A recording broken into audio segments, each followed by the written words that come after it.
What if you could use pure math to predict the NFL? I'm not talking about one game, I mean the entire season. And what if all the predictions were locked in before anyone even played it down? Well, somebody just did it. And frankly, what happened in week 1 is pretty wild. So here's the game plan. First, we'll look at the incredible results from week 1.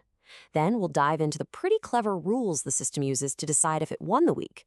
We'll also see how it handles those really close coin toss games. Check out what it's predicting for week 2, and then we'll get to the really fun part. What happens when the math goes up against a gut feeling? All right, let's get right to it. The big question. Did this preseason math experiment actually pan out? Let's see how it performed right out of the gate. So in its very first week, with all of its picks set in stone weeks before, the algorithm correctly called the winner of 12 games, 12 out of 16. Now, for anyone who's ever been in an office pool, you know that hitting a 75% success rate is, well, it's almost impossible. And it's even crazier coming from a model that can't react to injuries or anything that happened that week. And this wasn't just some lucky fluke with one version.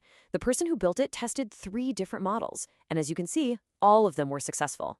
They all cleared this dotted line here, this success line. So what exactly is that? What does hitting 9 wins mean? Well, that question really gets to the core logic of this whole system. To really get why it was so successful, you have to understand its unique set of rules. You see, success here isn't just some number they picked out of thin air. It's actually based on a really practical and kind of brilliant real-world idea. It's a concept called gambler's math. Now, this isn't about promoting betting, not at all. It's just using the cold, hard logic of it as a benchmark. The idea is simple. With standard betting odds, you have to get about 9 or 10 picks right out of 16 just to break even or make a small profit. So this model just adopts that as its standard. 9 wins or more is a successful week. Period. So here's an easy way to think about it. Imagine you bet a fake $10 on every single one of the 16 games. That's $160 you've spent. To get that money back, you've got to be right on at least 9 of those games. It's a tough target, a really high bar. And in week 1, all 3 algorithms cleared it. And this is what makes that week 1 result so astonishing. You have to remember, these predictions weren't adjusted on the fly. They were all locked in before the season even started. The algorithm couldn't react to a star player getting hurt in practice or a team just not showing up. For the first 4 weeks, it's flying completely blind, running only on its preseason data. But this whole thing isn't just about crunching big numbers. The system has some really smart rules for dealing with the super close games, the ones the math sees as basically a coin toss. So, whenever the algorithm spits out a prediction that's only a 1-point difference, it triggers a special rule. If the teams aren't in the same division, it's treated like a statistical tie, and a human makes the final pick based on things like home field or quarterback experience. But for division rivals who play each other twice, a 1-point game means the model is predicting they'll split the season series, 1 win each. So for the first matchup, it just gives the win to the home team. Kind of slick. Okay, so now that we know the rules of the road, what does the algorithm have on tap for week 2? A few of these picks for week 2 really jump off the page. You have the Lions beating the Bears, even though the creator himself noted that they looked awful in week 1. That's that split series rule we just talked about. Then you've got the Dolphins over the Patriots, which we're going to come back to that one in a sec. And then there's the Broncos over the Colts, and that one tells a really interesting story. This timeline shows you just how much a single piece of data can change everything. On August 2nd, the algorithm was in love with the Colts, projecting them as an 11-win division champion. But then, one domino fell. Daniel Jones was named the starter for the Giants. As soon as his past performance data was plugged into the system, the Colts' entire season forecast just collapsed. From 11 wins all the way down to 7. That one data point is the reason the model flipped to favoring the Broncos. And this leads us to the most human part of this whole experiment. That classic battle between what the data says and what your own eyes are telling you. Okay, remember that Dolphins-Patriots game? Here is where the human element just comes crashing into the cold, hard numbers. After watching week 1, the creator himself wrote this. The algorithm picked the Dolphins to win, but the guy who built it says if he could take back a single pick, that's the one. The machine is confident, but its maker is filled with doubt. And then there's the other side of that coin with the Colts. Here, the creator is basically admitting the algorithm's biggest blind spot. It can't predict when a player is going to suddenly get much, much better. It's working off of Daniel Jones's old data, and if he breaks out this year, the creator admits he'll regret trusting the numbers so heavily. And that's really the core question of this whole thing. Where do you put your faith? In the impartial data that just went 12-4, or in the expert emotional gut feeling of the human who created it in the first place? It really leaves you with one final question to chew on. Is the ultimate goal here to build a model that's so perfect it leaves absolutely no room for human doubt? Or is the real genius found somewhere in that tension between the algorithm and our own intuition? That's the real experiment to watch unfold this season. All right, so we've managed to get our hands on an NFL expert's private notes for week 2, which is pretty cool, but they're a bit of a mess. It's like a puzzle, so our goal today is to decode them together and figure out what they're really telling us about the upcoming games. So first, Goss, why should we even bother with these notes? Well, check this out.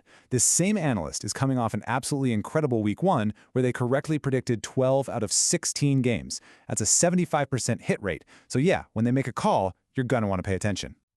Okay, but here's the catch. The predictions for week 2 are spread across 2 different documents, and for a bunch of the games, they totally contradict each other. Now, at first glance, you might think it's just a mistake, but it's not. It's actually a map, and we are going to solve it. To solve any puzzle, right, you always start with the corner pieces, the parts you know for sure fit together. In our case, that means finding the games where this analyst has absolutely zero doubt about the outcome. So, digging through both sets of notes, we found 7 matchups where everything lines up perfectly. The winner, the final score, it's exactly the same in both documents.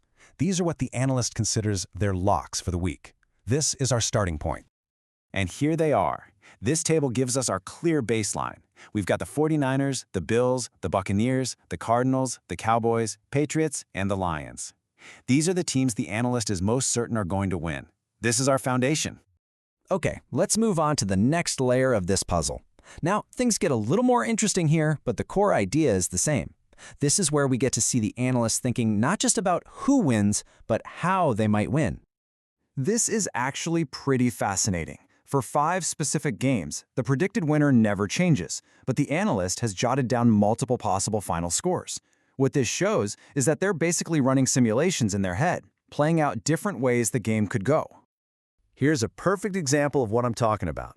Take the Ravens and the Browns. In both scenarios, the Ravens win, no question, but the analyst is weighing a pretty comfortable 1-score victory against a much more dominant 2-score win.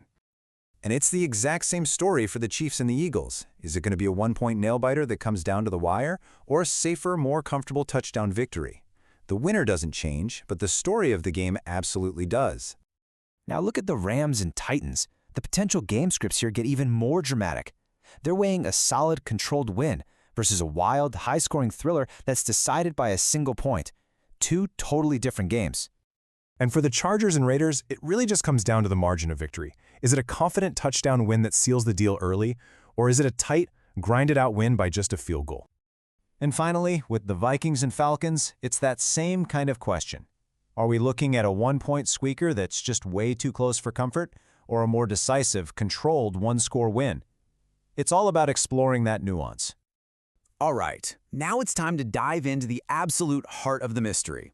We've seen the confident picks, we've seen the nuanced scenarios. Now we get to the 4 games where the analyst straight up predicts 2 completely different winners. And this is so important to understand. These conflicting notes, they are not mistakes. They're the entire point of the exercise. This is the analyst flagging the 4 games they believe are the most unpredictable, the true 50-50 coin flips of week 2. First up, we've got Bengals versus Jaguars.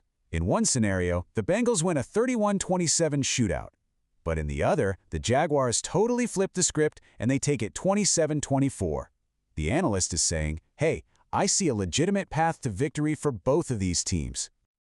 Next, check out the Broncos and the Colts. Again, 2 completely different outcomes are mapped out. The first has the Broncos winning by a touchdown, but the second one sees the Colts grabbing a razor-thin 1-point victory.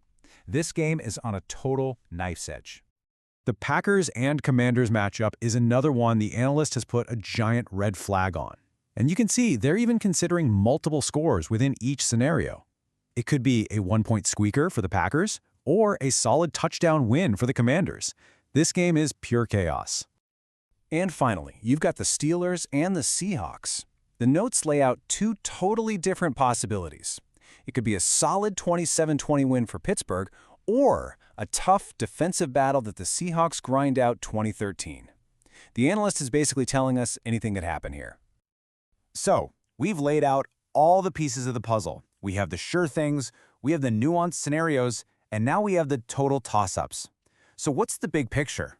What does this whole method of prediction actually tell us? Well, the key takeaway is this. We're not looking at a single definitive list of winners and losers. We're looking at a spectrum of probability. This analyst isn't trying to be a fortune teller, they're trying to be a risk assessor. So how do you actually use these notes? Well, it's a simple three-step process. First, you identify the locks, those 7 games. Then, you analyze the scenarios to see the different ways a game might play out. And finally, you focus on those toss-ups to see where the real unpredictability is. So you see, those conflicting notes that looked like mistakes at first, they're actually the most valuable part of this whole thing. They signal uncertainty. And in the world of predictions, knowing what you don't know is every bit as powerful as knowing what you think you know. And that really gets to the heart of it all, doesn't it? This isn't about magic, it's about math. It's about looking at every single game not as a simple win or loss, but as a range of possibilities, where each one has its own likelihood of happening. So we've decoded the analyst's map. We've found the 4 true toss-ups for Week 2. They've laid out all the probabilities for us, but they haven't made that final call. So now the question is over to you. Looking at those 4 games, who do you think is going to win?